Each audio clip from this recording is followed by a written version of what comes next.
Anime begins in Japan with an orphan boy named Kazuya. He was on his way to a convenience store to get a meal for himself when he saw a thug who was about to attack two girls. So he jumped in to save them, and in the process, he got stabbed by the thug and died. But at least he was happy he saved the two girls behind him. With that, he opened his eyes in a whole new world as a 3-year-old boy named Kane. Naturally, Kane freaked out seeing himself as a whole new person, and his mother Sylvia thought it was a normal reaction since Kane was unconscious for a week. That's why they left to bring some soup for him. So, in some alone time, Kane at least got the gist of the situation, that he had been reincarnated after saving those girls. While checking himself out, Sylvia came in and thought Kane needed a nappy change. After that, he got many answers out of Sylvia. He's the son of Graham and Sarah, and he has a 2-year-old sister, Rain. Sarah is Graham's second wife, and from his first wife, he has 2 sons, making Kane the 3rd son of a high-ranking noble. Graham is a margrave who oversees the south of the kingdom and defends against monsters with adventurers. Kane got excited hearing all about magic and such, but he was still too young to try it out. For the time being, Kane showed his ability to study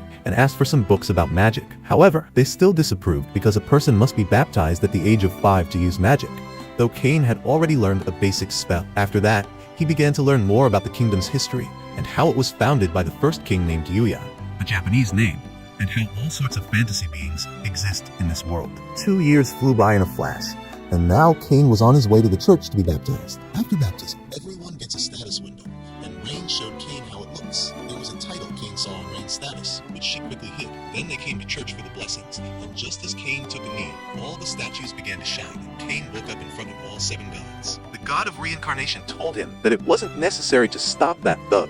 He could have fallen down, and the thug would have been subdued by the people. So, in simple words, Kane died a meaningless death, but because it was a good deed, the god of earth asked her to reincarnate Kane here. Kane liked his new life with his family, so seeing that, all the gods, one by one, gave their blessings to Kane. Afterward, Graham wanted to take a look at Kane's status, but Kane made up an excuse that he had a stomach ache and ran off to see his status privately. He saw his level was off the charts.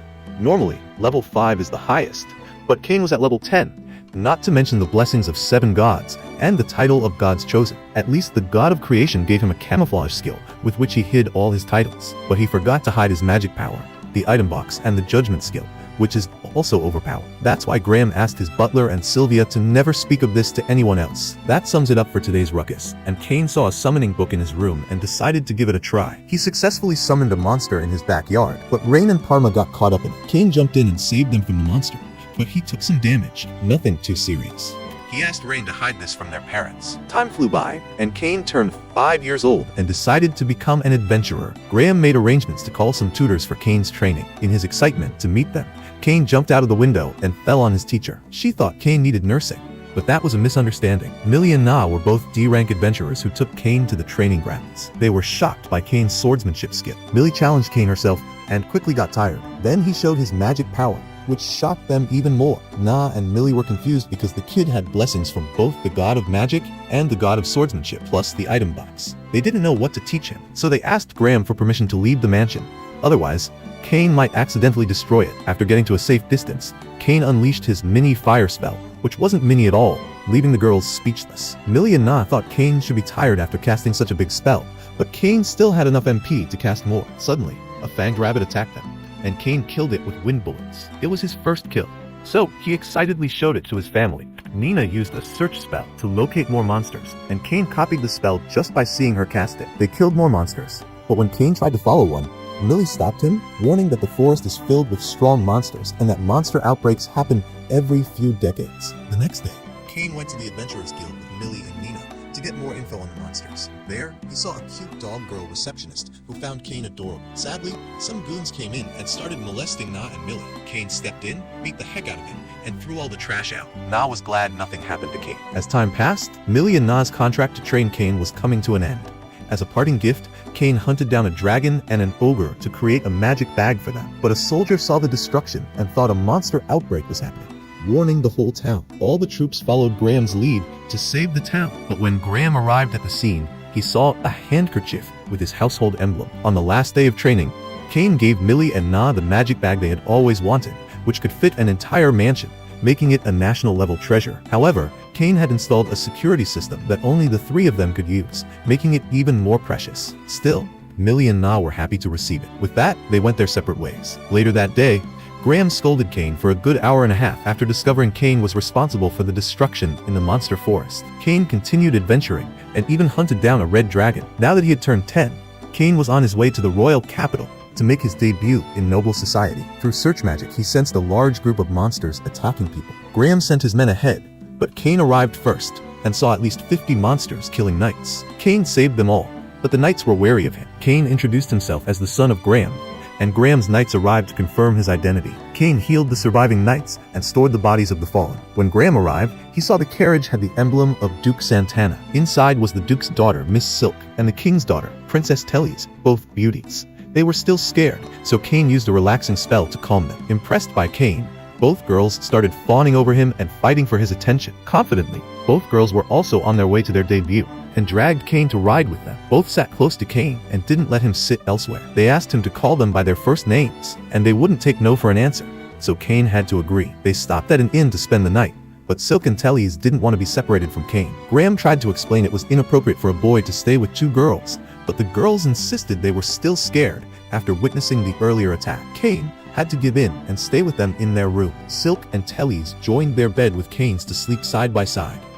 It was a good situation for a newcomer like Cain, but it made him anxious, so he stayed up all night while they cuddled him. The next day, they arrived at the capital safely, but the girls still didn't want to be separated from Cain. In front of the vice-captain of the Royal Knights Order, Diam von Gazard, Cain was thanked for saving Silk and Tellys, as well as for bringing the fallen knights back. Cain was about to leave, but Diam stopped him because Cain still had to meet the king. Cain went to the royal court, where the king heard that Cain had defeated 50 orcs to save Silk and Tellys, and also brought back the bodies of the fallen knights. For his bravery, the king granted Cain the title of Baron, 10 platinum coins, and his own mansion. Naturally, some objected to giving a 10-year-old the title of Baron, but the king silenced them. Afterward, the king called Cain and Graham to the parlor for a private talk. Duke Eric once again thanked Cain for saving Silk and Tellys. Then, both fathers offered their daughters' hands in marriage to Cain. Surprised, Cain was reminded by the king of everything that had happened. If word got out that Silk and Tellys had slept with Cain, no one would marry them. That's why they wanted Cain to take responsibility. With no way out, Cain accepted the engagement with both Silk and Tellys. Both girls were happy, and they began recalling what had happened that night. As the story continues, Cain goes to the gods to discuss his status, which was inhumanly powerful. Zenos, one of the gods, suggested that Cain become a demigod. But first, Zenos asked Cain to bring some kind of entertainment to the world, like a game. Cain thought about it and ran off from the girls, who were shopping outside. There, he met Plumber, whom he hadn't seen in a long time. She was helping her uncle with his shop, which sold various unique items. Cain asked Tanis to build a game of reversing, showing him how it should look. Tanis agreed to give it a try. While Cain was leaving, his sister Rain was waiting for him outside, upset that he had bailed on her. But Cain sweet-talked her with compliments, and she forgave him. Rain showed him all the dresses she had bought, but Cain quickly grew tired of it. The next day, Tanis called Cain and showed him the finished product, a perfect replica of the game. Cain showed Tanis how to play, and Tanis instantly saw the potential for future profits. Cain suggested creating 2 versions of the game, one for nobles and one for commoners, which would increase sales. The only problem was funding, but Cain covered the costs immediately. Tanis then signed the contract under the name of the God of Commerce. The game became a huge success, even among the 7 gods. In the midst of all this, Cain forgot about his debut ceremony. He quickly got ready and arrived at the royal castle, where all noble children make their debut. At the event, Cain ran into Skier again, but avoided him. He met Silk and Eric, and Silk's father gave Cain a warning smile, as they pretended to meet for the first time to keep Cain and Silk's engagement a secret. Cain, however, couldn't help but charm Silk with compliments. Like a smooth player, Graham, observing, told Eric that Cain was used to complimenting Rain, as the tomboy could get upset otherwise.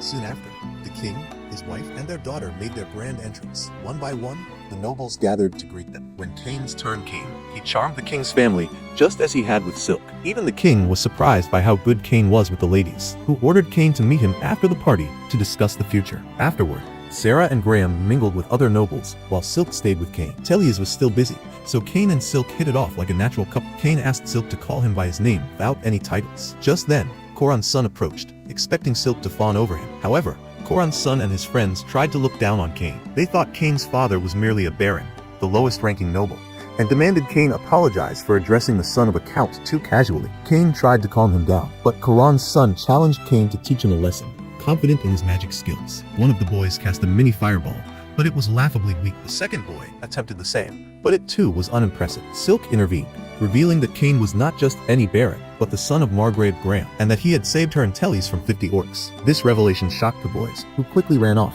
embarrassed. Silk knew Cain had been playing with him all along. Soon after, Cain received the key to his new mansion from Prime Minister Magna. Excited, Cain rushed off to check out his new home, only to find it in a rundown state. Using his magic, Cain fixed and remodeled the entire mansion, repairing everything in record time. His personal maid, Sylvia, arrived with a few other maids and a butler, ready to start the cleanup, only to find that Cain had already done it himself. Cullen then reminded Cain that his brothers were coming to visit. Cain hurried to his other home to meet Jean and Albec, his older brothers from Graham's first marriage. Both brothers were proud of Cain for earning a noble title and a mansion. After meeting them, Cain took his father, mother, and sister to see the mansion. They liked the place, but felt it was too empty without decorations. Graham casually suggested Cain decorate it with paintings, vases, or even monsters. Cain decided to place a monster he had hunted in the hallway. Soon after, they heard a scream. Cain and Graham rushed downstairs to find that Cain had put down a red dragon, a creature so dangerous that even an A-rank adventurer party would struggle to defeat it.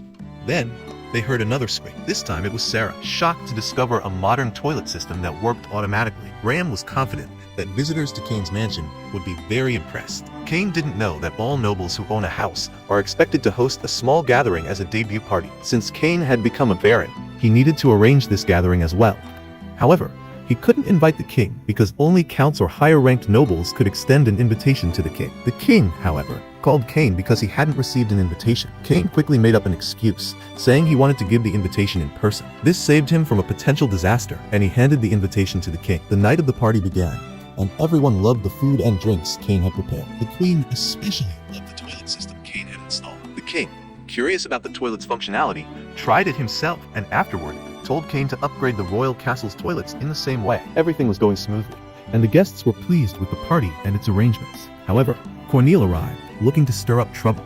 He never liked Cain from the start, and insulted everything Cain offered, calling him a disgusting pig. Cain stalled him until the king arrived. Seeing the king, Cornel quickly backed off, realizing he had overstepped.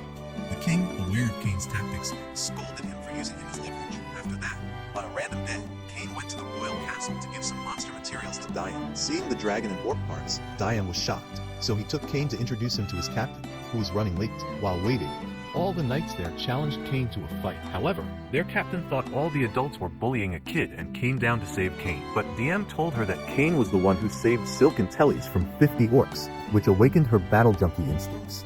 She then challenged Cain to a bout herself. Cain played along with her, giving her a head-to-head fight, but naturally, he ended up winning in the end. Captain Tiana fell for Cain so hard that she decided to marry him. She was the captain of the Royal Night Order, and also the daughter of Duke Libert, who rules the north. Age was not an issue, as she was an elf, and would live for at least 300 years, so she could wait. However, as the Duke's daughter, she could not decide her life partner on her own. Tiana had already told her parents she would only return home when she found her life partner, so she believed it would be fine. To announce her decision, Tiana went to the king. Cain explained what had happened, and he had no idea who Tiana was. That's when the king told him that the Liber territory she came from was actually an elf nation. Elves were born beautiful, which led many to drag them into wars to enslave them. Seeing this, the first king, Yuya, took them under his protection, which is why the Liber territory is self-governed, despite being part of the Isort kingdom. This essentially made Tiana a princess of the elf nation. However, there was a problem. Cain was already engaged to Silk and Tellys. At first, it looked like Tiana was heartbroken, but in reality, it impressed her even more. The king told Tiana to get permission from her father first, and she stormed off to complete her task. Cain and the others wondered how Cain was so strange, which reminded Dion that he had earlier asked Cain if he was a disciple of God or something. Cain's expression had changed a bit, so Prime Minister Magnus suggested testing Cain. When Cain returned from training, the king gave him a spellbook of king-ranked metal. Cain eagerly began to read all the spells, confirming that he was odd because the language in the book was Japanese. Cain remembered that the first king's name was Yuya, so he got busted red-handed. Cain was scared he might lose everything if he revealed the truth, but he gathered his courage and told them that he had been reborn into this world and came from the same place as the first king, Yuya. He then showed his status to them, which gave them the shock of their lives, because the title God's Chosen was enough for the whole world to bend down and submit to Cain. But Cain refused that fate, saying he was happy with the life he now had. In his previous life, he had been an orphan, so receiving the love he had never experienced was all he could ask for. He wanted them to treat him the same as they always had. The king understood Cain's sentiment and recognized Cain as his grandson. Moving forward, The king wanted to pass down his throne to Cain. Then, Tiana came in with her father's approval. Tiana then came in again and dragged Cain out for another training session. But for today, our video ends right here. So stay tuned to watch the next part of the video. Until then, subscribe to the channel and hit the bell icon to get the latest updates.